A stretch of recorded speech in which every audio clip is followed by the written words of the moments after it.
Pemirsa menjelang masa libur Natal dan Tahun Baru, Polresta Malang Kota menggelar Operasi Lilin Sumeru 2025 pada Jumat 19 Desember 2025. Operasi ini akan digelar selama 14 hari, mulai 20 Desember 2025 hingga 2 Januari 2026 mendatang, di mana selama pelaksanaan Operasi Lilin Sumeru juga dilakukan pemantauan terhadap kendaraan pengangkut overdimension overloading atau ODOL yang dilakukan sesuai aturan pembatasan dari pemerintah pusat.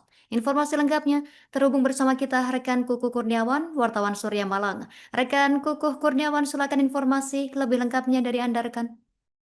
Baik rekan Justina maupun Tribuners, menurut Kasat Lantas Polresta Malang Kota, Kompol Agung Fitriansyah mengatakan Operasi Lilin Semeru 2025 di wilayah Kota Malang akan digelar selama 14 hari, mulai hari ini, tanggal 20 Desember 2025 hingga 2 Januari 2026.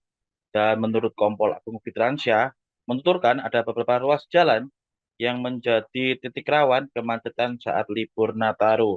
Dan pihaknya telah memprediksi banyak masyarakat yang berlibur ke arah Kota Batu lalu kembali ke Kota Malang.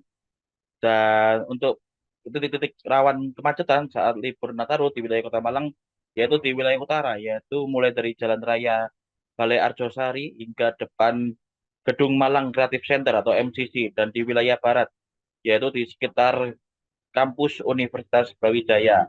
Dan dirinya juga menjelaskan puncak arus lalu lintas saat libur Nataru akan terjadi secara bertahap dengan estimasi puncak awal dimulai di tanggal 22 Desember hingga 26 Desember.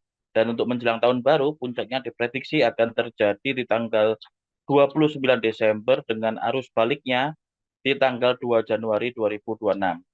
Dan apabila terjadi kemacetan, maka Satlantas Polresta Malang Kota telah melakukan rekayasa lalu lintas yang diterapkan secara situasional. Dan selama pelaksanaan operasi Lilin Semeru tersebut juga dilakukan pemantauan terhadap kendaraan pengangkut overdimensi overload atau odol yang dilakukan sesuai aturan pembatasan dari pemerintah pusat. Dan selama pelaksanaan operasi Lilin Semeru, penindakan pelanggaran lalu lintas di wilayah Kota Malang juga tetap dilakukan lewat ETLE atau kamera tilang elektronik dan mobil incar. Dan sementara itu, Kasih Humas Polresta Malang Kota, Ibda Yudi Risdianto mengungkapkan bahwa juga telah disediakan layanan penitipan kendaraan. Hal ini dilakukan untuk memfasilitasi masyarakat yang ingin berpergian ke luar kota saat Nataru dan meninggalkan kendaraan pribadinya. Dan untuk menitipkan kendaraan tersebut syaratnya cukup mudah, yaitu hanya perlu datang ke Polresta Malang Kota ataupun ke Polsek terdekat dan menunjukkan dokumen kepemilikan kendaraan serta dokumen identitas diri. Dan menurut Ibda Yudi Risdianto, layanan ini tersedia gratis, namun kuota yang disediakan terbatas. Begitu rekan Yusna, kembali ke studio. Terima kasih informasi Anda, rekan Kukuh Kurniawan, wartawan Surya Malang. Kami nantikan update informasi lainnya. Selamat bertugas kembali.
Download Tribun X sekarang. Menghadirkan lokal menjadi Indonesia.